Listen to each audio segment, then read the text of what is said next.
Anyway, kids,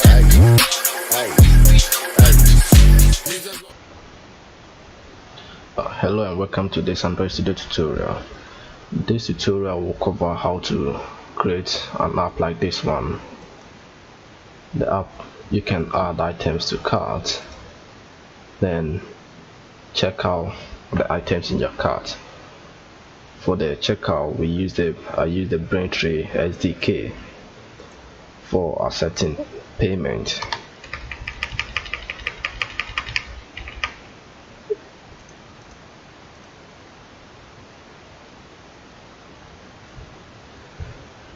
And for the backend, we will be using MySQL. So first, you need to download XAMPP or WAMP server to be able to work on your local machine. This tutorial will not cover how to install XAMPP or WAMP. If you want to know how to install and configure, there are other tutorials on the internet, so you can do a bit of research. But this tutorial is gonna go straight into how you can create a database and connect to your Android application. So first, let's get started with the database. If you start your XAMPP server, just click on the admin on your SQL.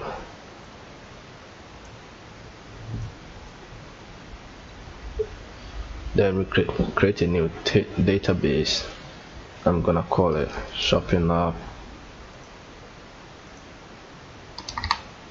for tutorial.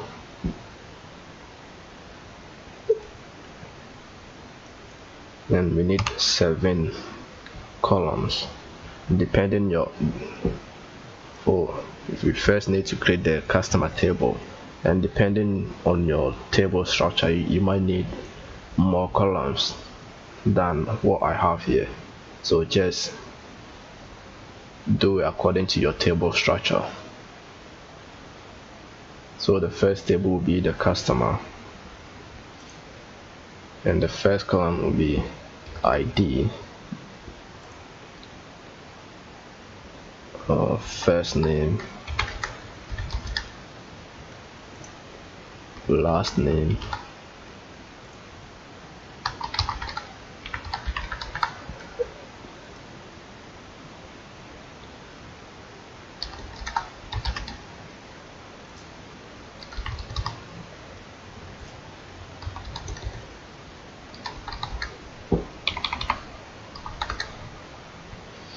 so for the ID, it's gonna be an int and be auto incremented. And for the first name and last name, those will be a voucher of 50 characters. And same for the phone number, 16, because the phone number, you can have a special character like the plus in the phone number. So if you have an int, that won't work, so we need a voucher for that. And the username is also going to be a voucher of, let's say, 20 characters long. And the username, we want to prevent multiple users with the same username, so we have to make it unique. So for that, we use the index, then give it a username.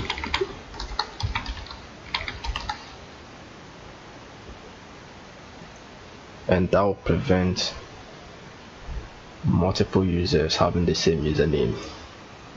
And the email is also a voucher, 50 characters. And the password, we're gonna set it to text.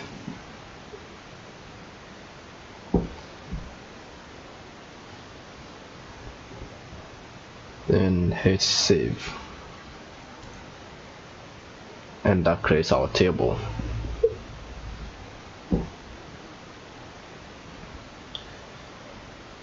And to be able to connect this database to our Android app, we need to be able to get the data in the table and convert them into JSON. And to do that, we can use PHP for that. So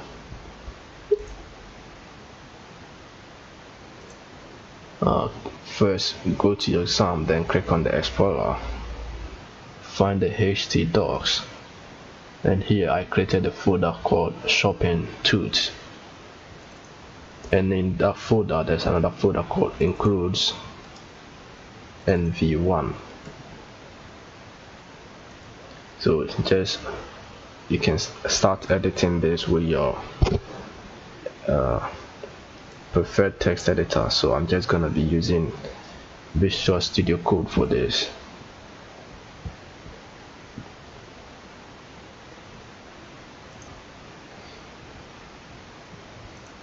So first let's start with the includes.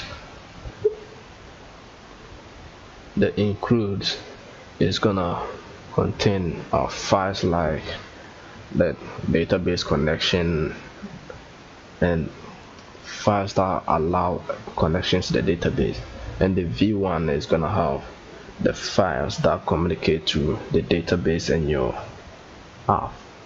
So first create a new file in the includes and call it constants.php.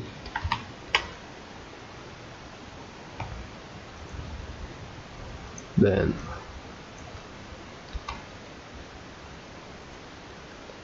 type in these values. So here we need the database name, username, password, and the database host.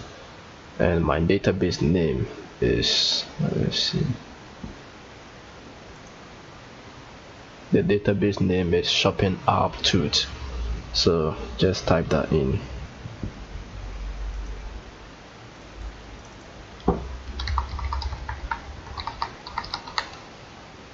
And the username is root by default. XAMPP, the MySQL database username is root, unless you add a new username, and I don't have any password, so I leave it blank.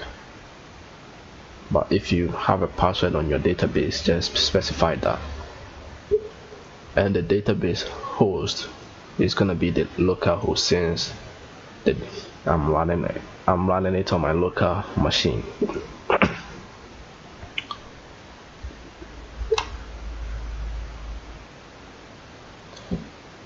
And we will need another file in the includes called db connect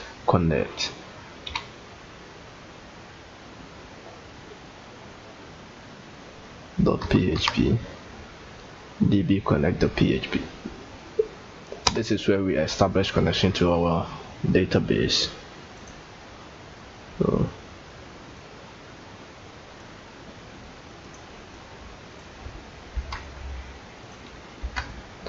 So first we create a class called dbconnect inside the file.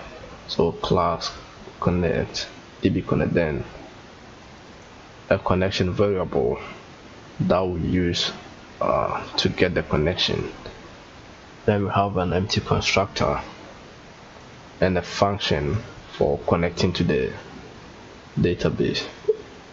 So we include the constants file so that we can get the variables we defined in the constants. So the connection, we set the connect variable to MySQLi, then pass in the DB host, username, password, and database name into the fields. Then here we check if there's an error. If there's an error connecting to the database, then print out the error message. If there's no error, then return the connection variable.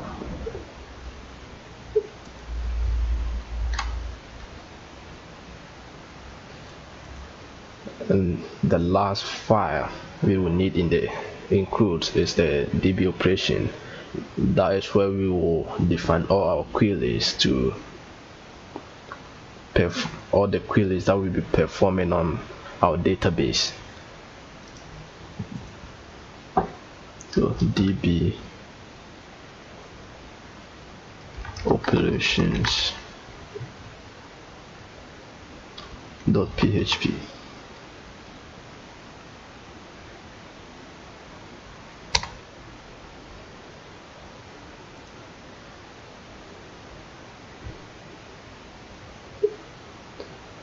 And for that as well, we need a class.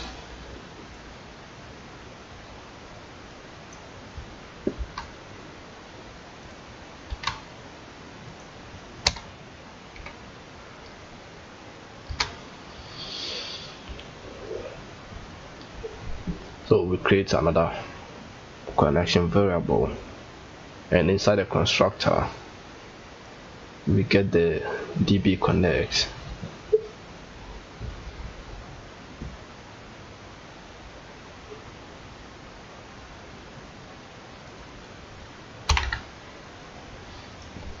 We get the db connect file, then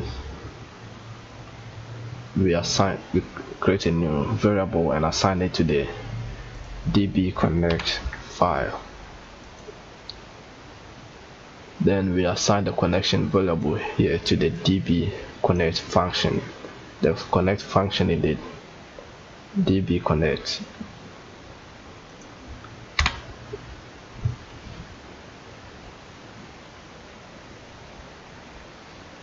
So this part here establish the connection to our database. So now we can start writing the functions to perform the database operations. So the first function will be, you need to be able to register a user. So to do that, we need a function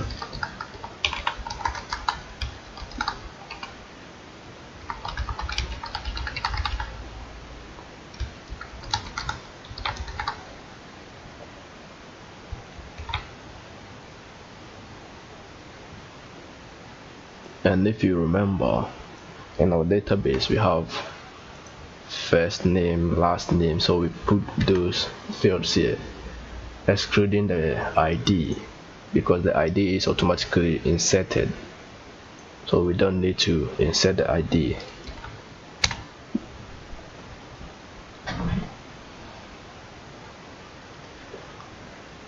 And before we add a new user to the table, we have to check if the user already exists in our table. So to do that, we need another function for that.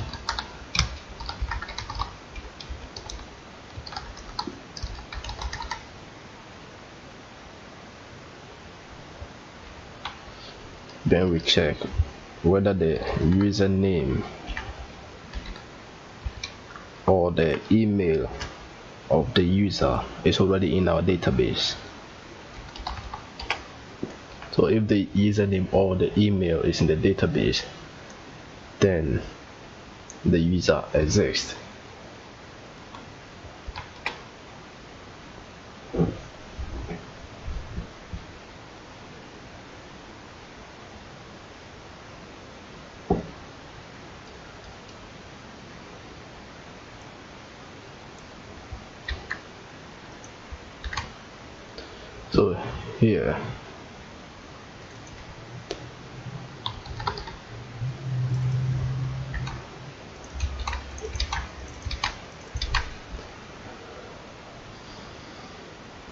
So here we perform a query to select the ID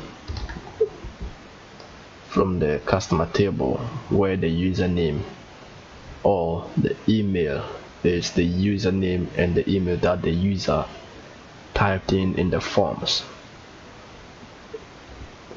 So since we have only two parameters here, we put 2s, then bind it with the parameters, then we execute the query and store the results and return the number of rows. So this, if the return value here is greater than 0, then that means the user already exists, and we can let the user know whether the email or the username is already in the database. So now that we have this function, we can start implementing the create user function.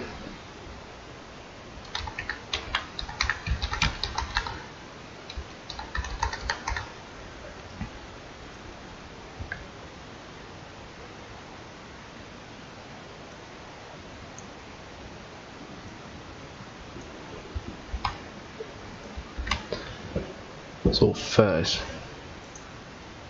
we check if the user exists in our database.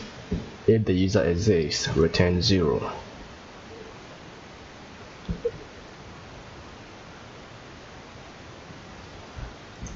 So if this username excuse me, if this username and email exists in our database, then we return 0. We will be using this return value later on to displaying messages to the user.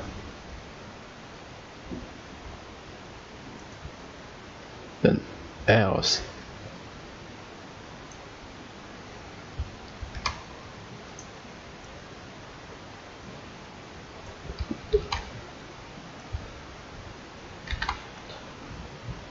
if the user is not in our database, then we can add it. So in our database, we will be encrypting the user password with the MD5 encryption. So we create a password variable and assign it as the MD5 and passing the password that the user input into the field, which will encrypt that.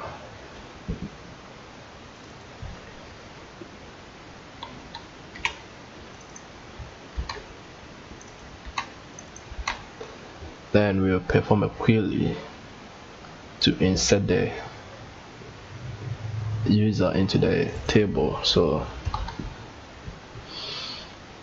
just to insert into the customer table the user ID, first name, last name, phone number, username, email and password. These values here should be the same as the one in your database.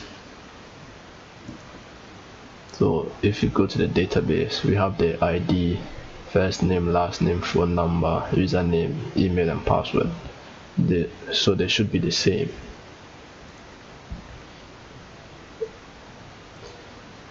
And since the ID is auto generated, we can pass a null for the value. Then these question marks represent the values of these columns. So we bind the values here, these question marks, with these. So we put our 6 strings as representing strings. Then the first one is the first name, then the next last name, and so on. So we pass in the values that the user inputs into the fields. Then here we check if the query executes.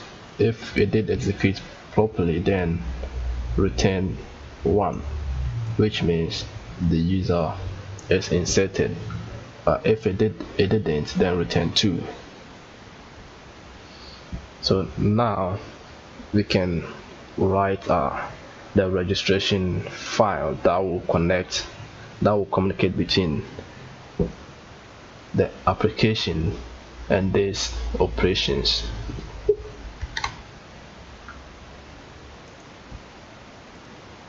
So go to the v1 and create a register.php.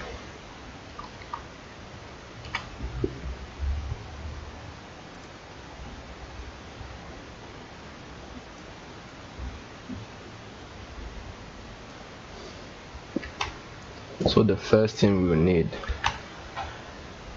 is the DB operations. The DB operations file. So from the includes folder. So we will require that. Then we need a response variable as well.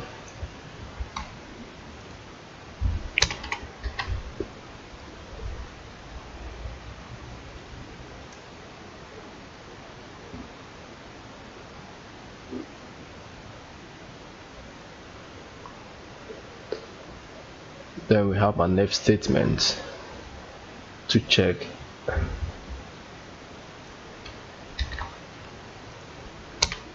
so we will be using the HTTP post request method. So we check if the request method is a post, then we can perform the post inserting the data.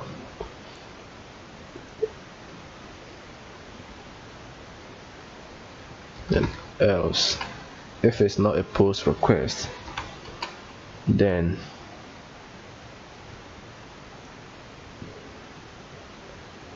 the request is invalid. So the response that the user will get will be an invalid request.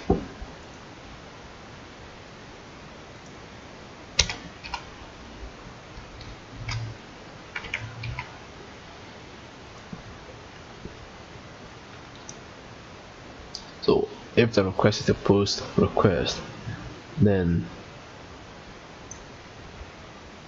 we have another if statement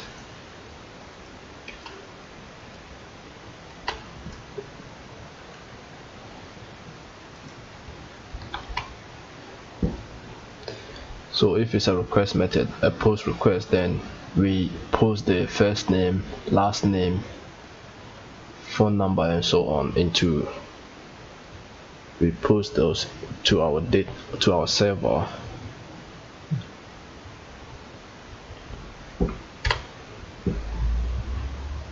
So if the post values are these, if the fields are the same as this, then we can start inserting the data.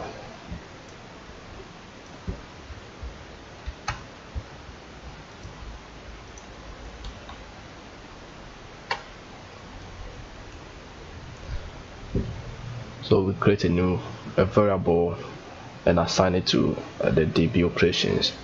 Then we can use that to get the create user function inside the DB operations.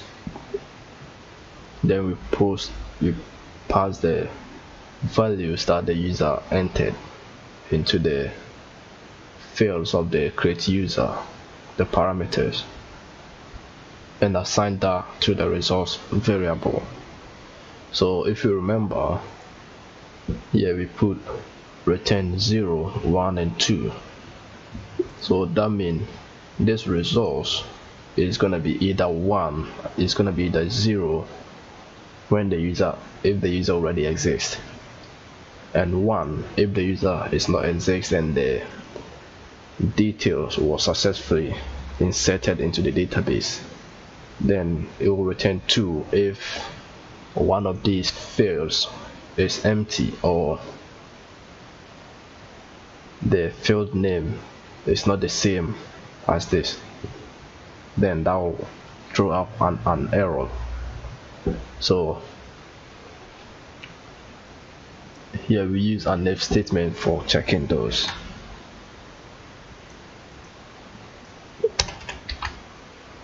So if the result is 1, then the response will be no error, which is false.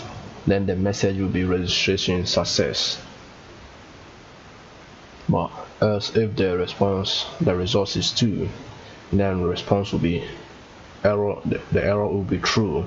Message some error occurred, which means then you have to try again. But if the result is 0, that means the user already exists. So if you are the one who registered with those details, then you can either log in or use a different username and email.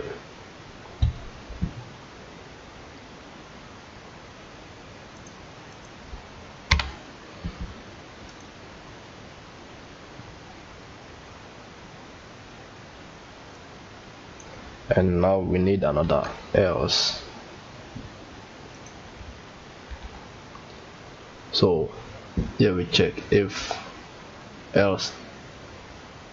these are post, these values here, if any of the values the user entered, the fields are missing a value, then there will be an error telling you the required field are either missing.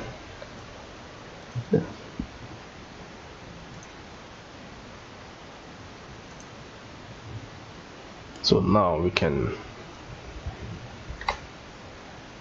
test our API.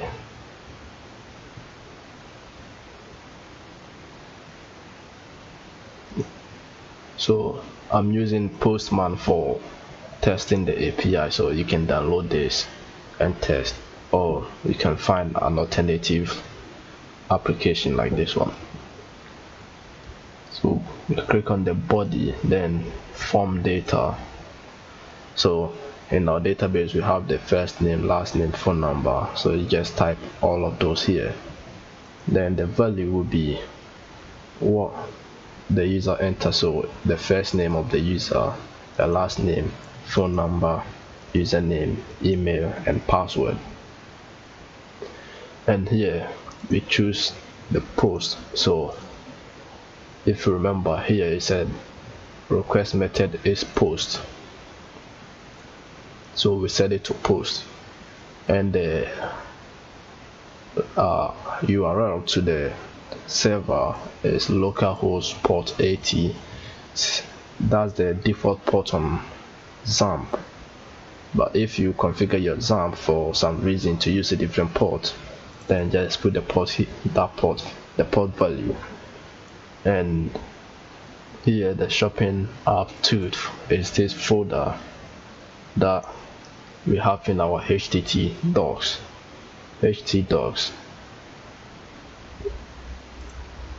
Then the v1 folder, then register.php. So click on send. Oh wait, I forgot one step, but let's check the database anyway to see if it works.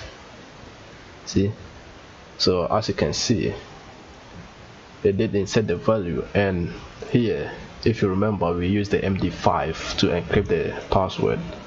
So I did enter 1 2 3 4, but it gave random strings. But it's supposed to show a success message after it's inserted successfully, but it didn't show that because we didn't, I forgot to print that out. So we just use the echo to print out the response.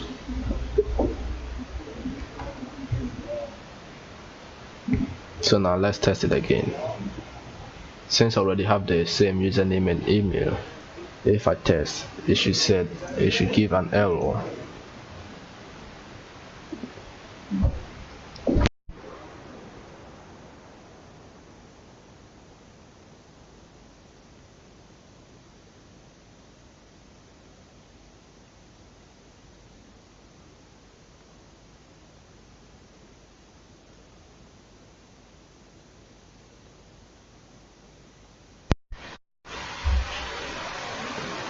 So since we have the username and the email already exist, we get the error.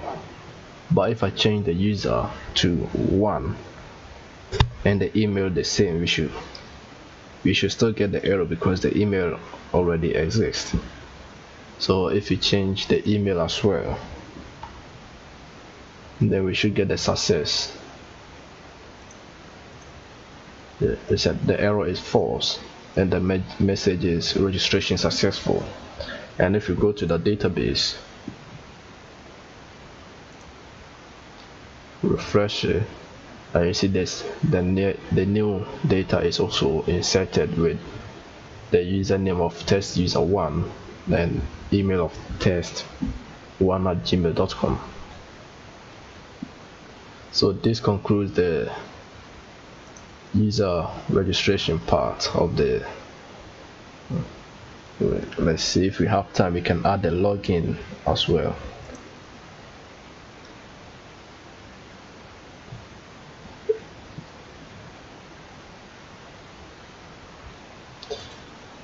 Yeah, let's do the user login, then that will conclude the first part of the video. So now we'll go back to our DB operations.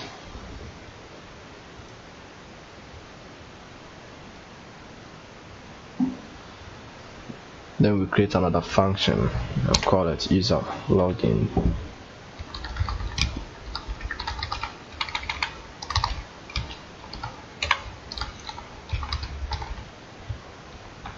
So the login will require the username and password.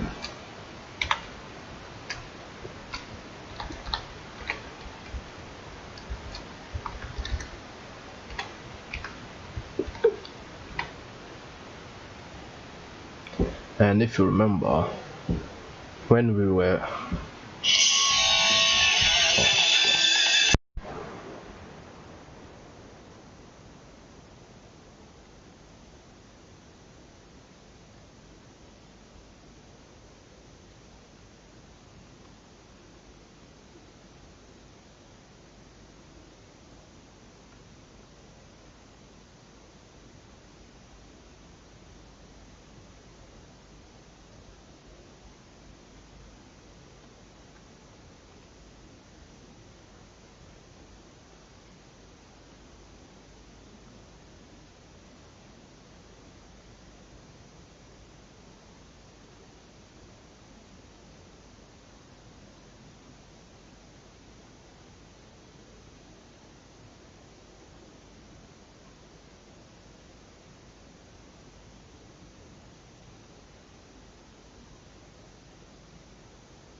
sorry about that, got a phone call.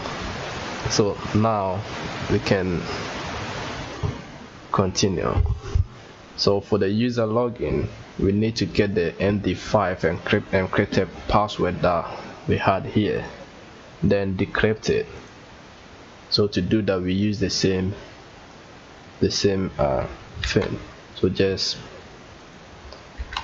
the password and use MD5, then pass in this pass, which will decrypt the data, and we will get the password we entered, which is 1234.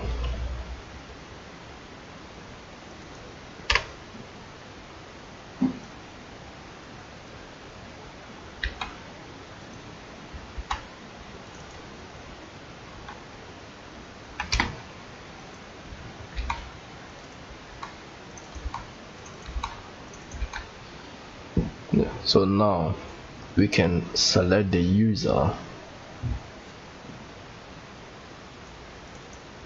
We select the ID from customer where the username and password is the same as this. So basically the password will be this one. Then just like here, we bind the parameters, the username and the password, username and password, then execute the query and restore the results, then return the number of rows.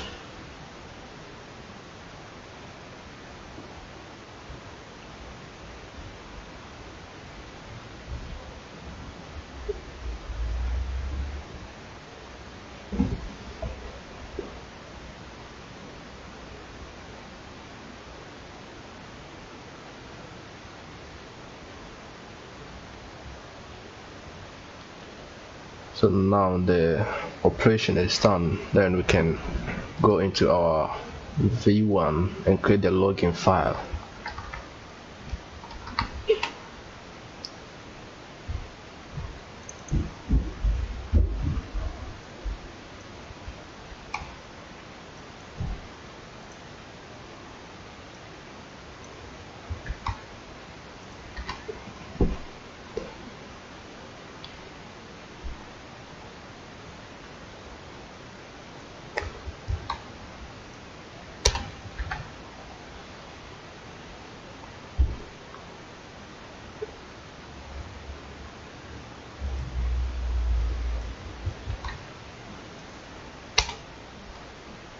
And this also we check if the request method is a post request, and if it's not, then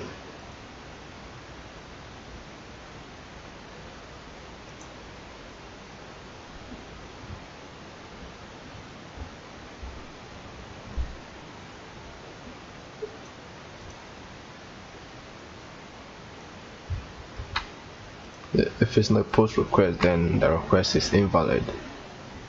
So if it's a post request, then we can perform the login.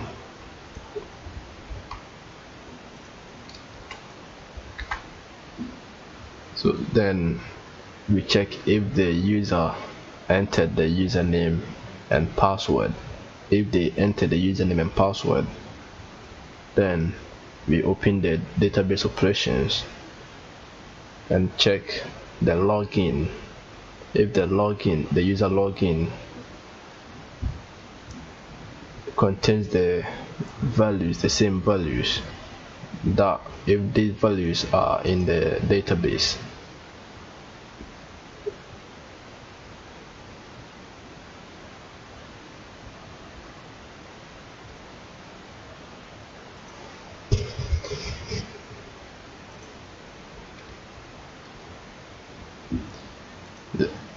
so if these values are in the database, then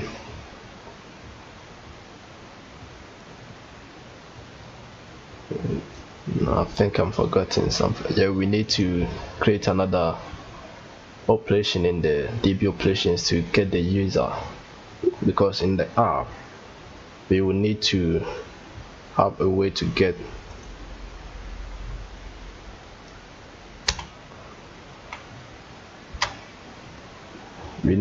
the user, specific user. So like if the user add an item to cart, we need to get the user, which user added the item to cart.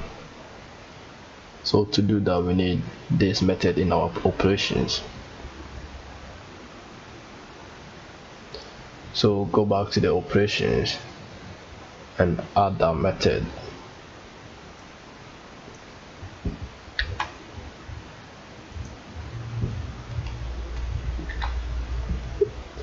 So we get the user by username. So here we put the username, then select the customer.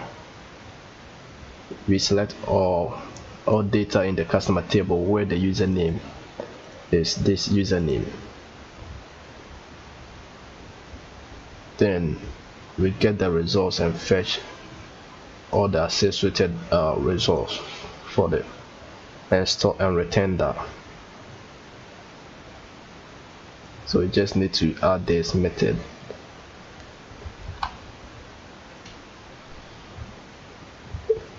So now if the user input the correct details, then we set the user to the get user by username. So that will be the user. Then the response will be false, the error will be false, and login will be successful. And since we need to get the user, return the user back, so the response will be the ID of the user, which is ID. Then the first name, last name, and so on.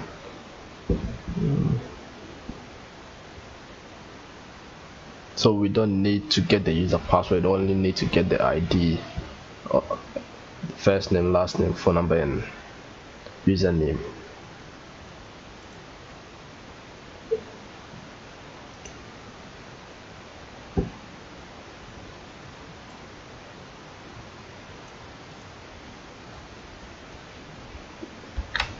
So if the user login, if the detail is not valid, then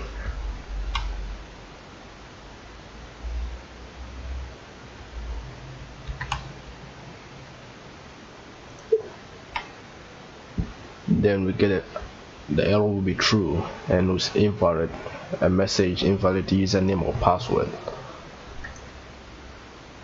And a last error statement. So if there's a missing value, then we get an error for that as well. So now let's test the login to see if it's working. So the registration is working, so we can use the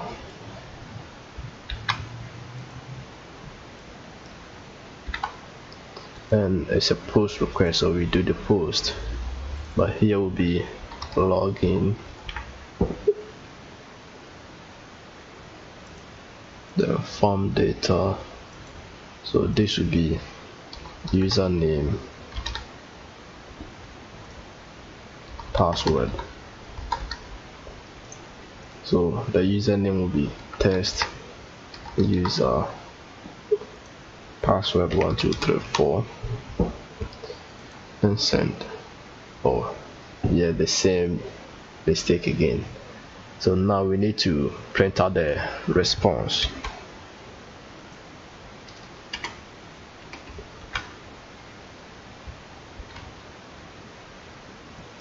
So now if I send again, see, as you can see, it shows that the error is false and the login is successful, and it gets the user ID, first name, last name. We get all those details, the user details. So with these details, later on we can use this in our app to allow the user to either like edit their profile or something like that. And if they're making pages, we need to get the user ID and add that ID so that we will know which user added this item to cart. That's why we need to also fetch the user details. This concludes the first part of the tutorial. The next part will be implementing the login in Android Studio. Thanks for watching. See you next time.